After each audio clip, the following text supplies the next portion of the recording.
Hey, Poro here with another guide, this time for Orianna Jungle. But why would you pick Orianna Jungle? She can't clear the jungle, she can't gank, she can't survive invades or win duels, and she can't solo carry games. Except that she can. She can do all four of those. Clearing the jungle is shockingly fast past the first clear on Ori, and I have a first clear that I'll go over that works well to get it started.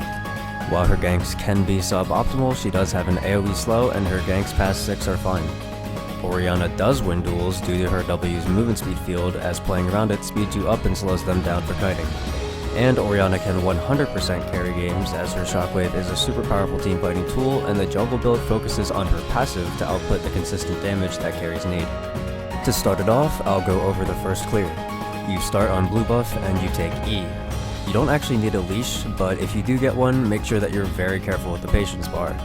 The idea here is that you kite the blue buff at the edge of its patience and use the E shield every time you wrap around, which allows you to take 0 damage from the buff if done correctly.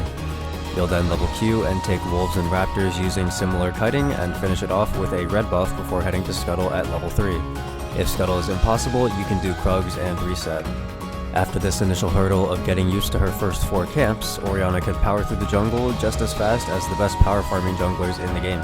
One bump you'll face a lot is enemy junglers invading to meet you at your red. For some reason, locking Ori jungle turns off the brains of the enemy jungler every time, and they love to invade whether their lanes have prio or not.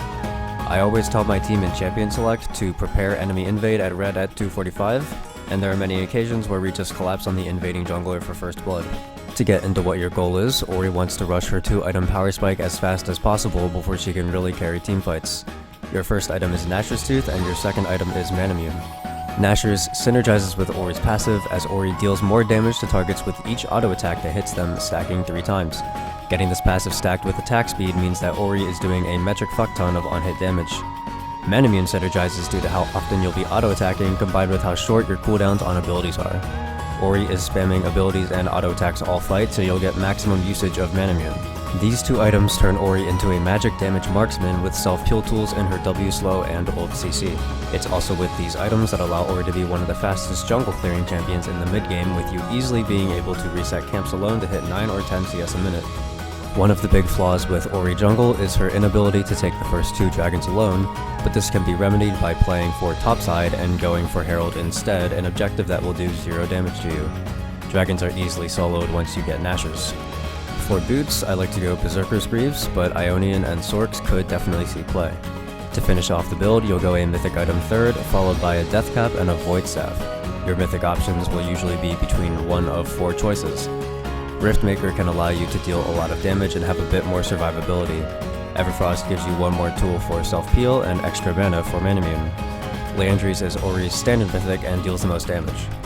Crown is good if you're super ahead to limit comeback opportunities. You'll be playing teamfights similar to a marksman, likely throwing off the enemy team's build paths due to the majority magic damage you'll be doing. For runes, I prefer to run phase rush pages to keep myself safe in teamfights. I also always take Cosmic Insight to speed up my smite cooldown for that early clearing hurdle. All in all, it's a pretty simple pick. Plan for early invades, power farm the jungle for your 2-item power spike, and carry teamfights. That's all I got for this one. Consider subscribing or leaving a like if you enjoyed. I stream on Twitch at twitch.tv/psychopathicporo, so maybe I'll see you there. Bye.